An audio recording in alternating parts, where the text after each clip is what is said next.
Hi people, this is Ela and I am going to review this sketchbook. It's called Khadi Papers, Khadi. It's handmade in India and it's 100% cotton, and I believe this cotton is actually recycled, which is nice. There are things about this paper that are nice, but I also have some issues with it as well. So I'll talk about what's good about it first, and then I'll tell you what I'm not so crazy about. So it is nice that it's 100% cotton. It does behave like a cotton paper. You know, here's my area where I try all my different techniques. It was just so with the salt. And this is masking fluid, which I noticed that the water kind of pilled up against where I put the masking fluid, but it did work. Not all papers will do it. And I was able to glaze and, you know, do some wet into wet technique. So it doesn't do dry brush very well, where I rub the brush against the paper, you know, kind of flat, because there's very little texture to this paper. So any pattern you see here is created by the fact that, you know, the bristles on the brush, not by the texture of the paper. Splattered here, you know, wet into wet. So, you know, it does all these techniques reasonably well.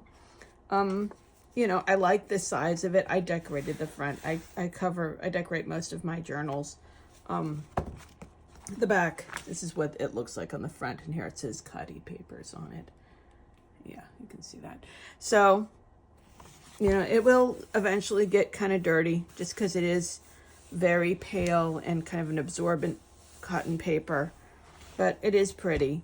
And I like that it has these deckled edges. I like the size of it. I like the fact that it's pretty thick.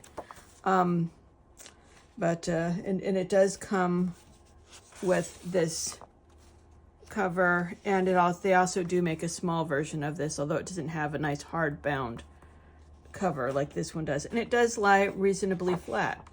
It is like a regular book, you know, and it's been stitched. I'm going to presume it's hand stitched in some. No, okay, so those are the things that are good about it. Okay, what do I have issue with it? My biggest beef with this paper, with this sketchbook, is that the paper is not very well sized. And by size, I don't mean how big it is. I mean, the paper is made up out of some sort of fiber. And watercolor paper in particular also contains a substance known as sizing, which is like the glue that holds the paper together, that prevents the paint from soaking through the paper. And, you know, this is just a little strip, but when I'm dealing with something like Arches or Fabriano or Blick Premier paper, it's very hard. It's actually not absorbent. This paper has texture, but, you know, there's no way that paint is going to soak through this. It's sitting on the surface. It's settling into the texture of the paper, but it's not soaking into the core, and it's not gonna go through, and it tends to dry fairly quickly because, you know, that paper is sitting on the surface. It's not like a towel that's gonna hold that moisture. It's sitting on that surface. And then the colors are also very bright because it is on the surface. It's not soaking into the paper. What I find with this paper is, I believe it has some sizing, but it doesn't have nearly as much as my preferred type of paper, the Arches and the Fabriano and so on. So what I find is that when I paint the paper, it tends to buckle a lot. It tends to kind of warp, because when the paper gets wet, it soaks up the paper and it expands. And then you get like this sort of puffing up on one side, and the other side kind of creates a sort of arch on the other side. And it takes a really long time to dry. And it may not even feel dry on the surface, but you'll see that buckle is still there. And this is the thing that really gets me, is if you paint on one side. So I painted this side, and then I painted this side while this side was just very slightly damp. It was mostly dry, but it was still buckling and arching and stuff. And you can see how these apples here have this sort of rough edge. And I think what happened is that some of that moisture from this side caused this side to bleed when I started painting on it. I was much neater than this when I was coloring it in, and yet it seemed to be flowing outward. So that was pretty disconcerting, you know, the fact that it holds too much moisture.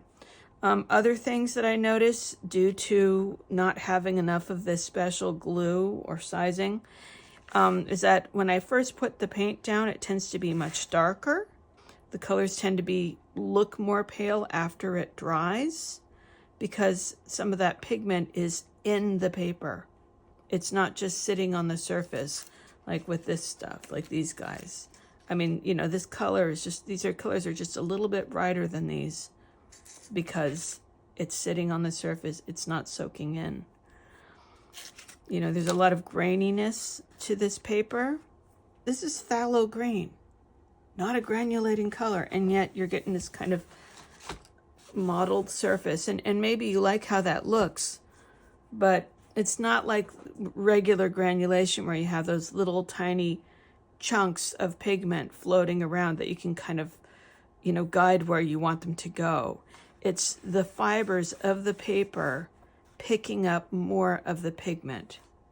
I'm still painting this book, clearly. I'm still having a good time with it, but I wouldn't do a painting in this book and then cut it out and sell it.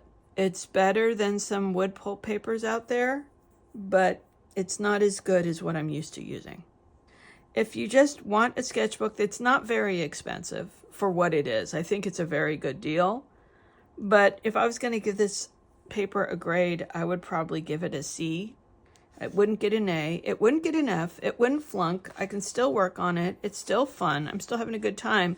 But I have to live with this. I have to be cool that there's going to be inconsistencies and that my paper is going to warp a lot. If you don't want to be too precious, if you really like giant sketchbooks and you're on a tight budget and you're okay with having the paper buckle a lot, you know, possibly a little bit of leakage, then, you know, you can go ahead and do it.